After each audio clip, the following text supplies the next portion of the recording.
how many of you moved your emails to the cloud only to have Microsoft turn around and tell you that in order to manage email in Office 365, you need an on-premises Exchange server? Say what? I moved to the cloud so I didn't have to worry about managing servers. What is this? Well, the good news is that Microsoft have finally made it possible to manage Exchange Online without an actual Exchange server. The bad news is they did half a job. So the community stepped in and fixed it for them. Welcome back to the Pro Tech Show. Just to clarify, you didn't always need an Exchange server to manage Office 365. It's something that has been required when you use directory synchronization. If you had a purely Office 365 environment and nothing else, it wasn't necessary. It's necessary if you have an on-premises Active Directory too. Who uses that? Honestly, it's probably easier to ask who doesn't. Most organizations I've come across have Active Directory, like almost all of them. Even many of the ones that started out with the intention to go full cloud ended up deploying Active Directory. Because even though the Microsoft Cloud services get better every month, they still don't tick all of the boxes of an on-prem AD. And a lot of applications simply require it. It's so prevalent they're just built under the assumption that it exists. The problem for Exchange is that it stores most of its configuration in Active Directory, not on the Exchange server itself. If you go back far enough, you'll see why this is the case. Active Directory's predecessor was the Exchange Directory Service. It was part of Exchange, not Windows, and Exchange still views AD as its own configuration store.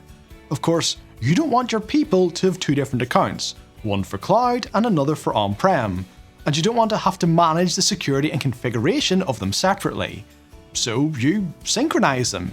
You configure your accounts in on-prem AD and sync it up to Azure AD. You create an account on-prem and it appears in the cloud. But how does this affect Exchange? Well, on-prem is the source of authority. The cloud AD gets overwritten by whatever is on-prem, and remember, the Exchange configuration is in AD.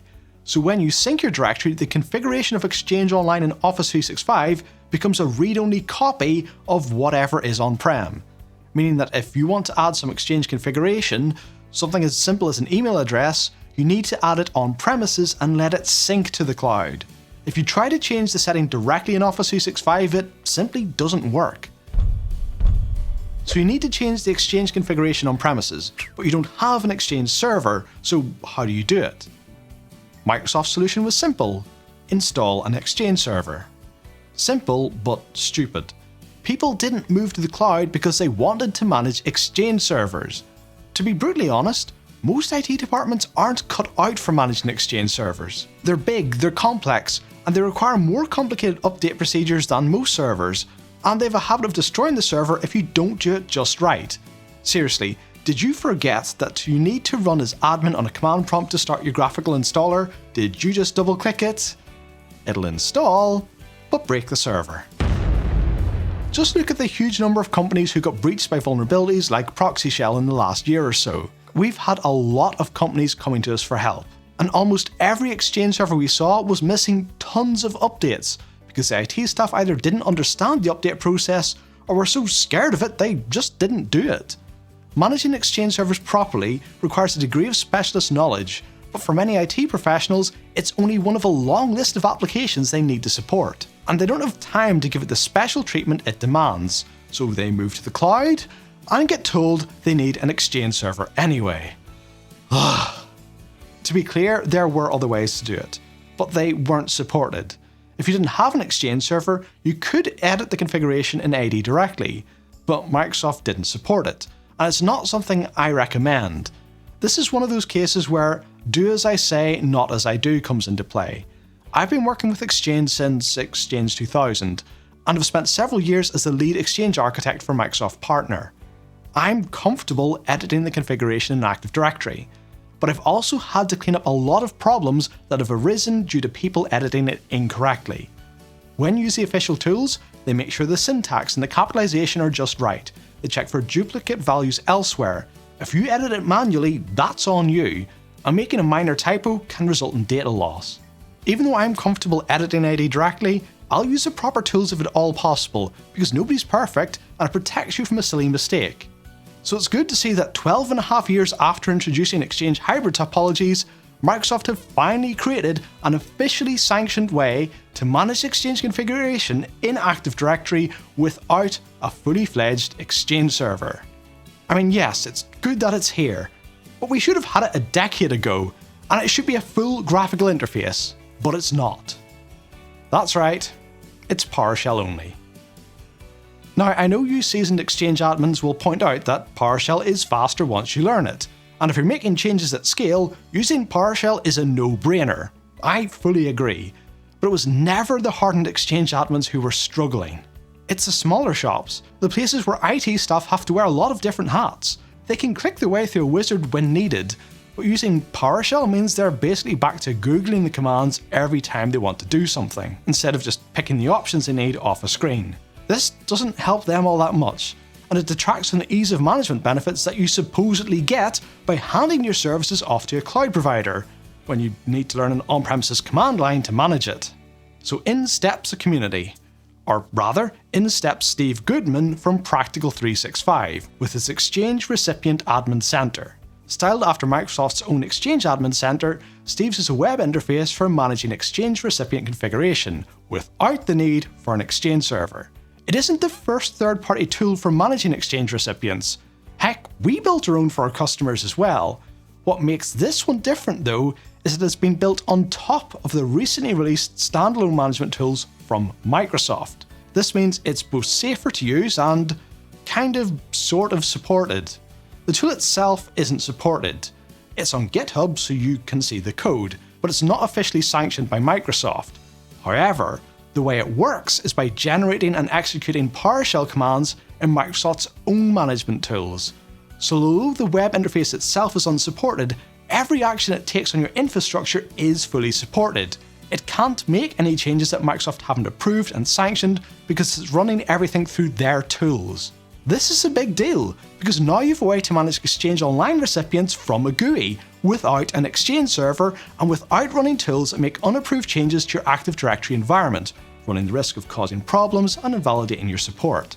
The way it works is a little funny. You run a PowerShell script which starts a local web server and launches your browser to connect to it.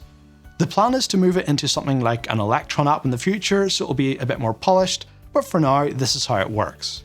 Despite it being a website, it is intended to be used as a local tool on your computer. It's not intended for shared use. This is because it's running in your user context. You ran the PowerShell to start it, so every action you take on the website is running as you. That's an important thing to know, because if you tried to set this up as a central management server somewhere, every action taken by anyone accessing the web interface would be carried out as the person who started it. It would use the permissions of the person who started it, and everything would be logged and audited under their name. So how do we get this? Well, first of all, I have an important warning for you. When you come to get rid of your last Exchange server, you must not decommission it properly. That sounds odd, and it's a complete opposite of the advice I normally give, but there's a very good reason. Ordinarily, you want to go through the full uninstall process when removing an Exchange server to make sure you've removed all of the objects and references to it in Active Directory. When you do this for the last Exchange server, it rips chunks out of AD that the Microsoft management tools need. It's not a limitation of Steve's tool, it's a requirement of Microsoft's. I'm going to tell you to read the documentation for the exact process, because at the moment it feels a little bit half-baked, and it may change by the time you watch this. Sacking off your server without a clean removal is a bit of a kludge. It's going to leave configuration junk behind, and this could cause you a problem later on if you need to introduce an Exchange server for some reason. Just be aware of that, got you for now, and make sure to check the documentation. Before installing the Recipient Admin Center, you'll need to install the standalone management tools from Microsoft. These do have some prerequisites, so again, check the documentation as they may change in later versions. Install those and grab the latest cumulative update for Exchange Server. On the server role selection screen, there's now an option for the management tools. Install that, and you've now got the ability to manage Exchange using PowerShell. To upgrade that to a graphical web interface, head over to Steve's GitHub page, link in the description, click the code button, then download zip. Extract the zip file, and inside you'll find a PowerShell script called Start Exchange Recipient Admin Center. Right-click, run with PowerShell, and wait for your web browser to open. There you go. I should stress that as of the time of this recording, this is a very early version and a lot of the planned features are currently missing. For example, I can use this to enable a remote mailbox for an existing user. But if I then come and click on it to edit the mailbox, the page doesn't exist. A lot of it is like this right now, with buttons that can't actually be clicked and don't go anywhere. It's clearly got a long way to go, and I normally don't cover projects that are this early in their development because they often get abandoned long before they amount to anything. But in this case, I wanted to bring some attention to it, because for smaller organisations who can't afford the infrastructure or the skill set to host a full-blown Exchange server, this could be a game changer for how they manage Exchange Online. Why on earth Microsoft haven't just done this themselves, I have no idea, but props to Steve for starting it. There's a link to the GitHub project and to Steve's blog post about it in the video description. I'm really looking forward to seeing how this matures. Give it some love, and give this video some love by clicking the like button and maybe even subscribing. Maybe by the time you view this, there may be a few more of those buttons that are actually working and you'll finally be able to ditch that management server. Of course, there are reasons you might want to keep an Exchange server around. If you need something to handle cross-premises mail flow from other systems, a hybrid Exchange server can kill two birds with one stone. And despite what some people would like you to believe, Exchange on-premises is still a valid choice. And Microsoft have just renewed their commitment to it. You don't have to go cloud. Granted, the number of people I'd recommend that to is getting quite a bit smaller these days, but there are a handful of companies I know for whom Exchange Online is just not reliable enough and may never be. Microsoft is trading reliability against cost and the ability to iterate quickly with new features. It's a one-size-fits-all service, so they're going to position that balance wherever it gains them the most customers. That makes it a good fit for most, but there are always people who don't fit the standard mold. Something that is not a one-size-fits-all service, however, is this video, because I've selected the option that tells YouTube to pick the best video for you based on your viewing habits. That's right, this is a personalised recommendation, so satisfaction is almost guaranteed. According to YouTube's algorithm anyway.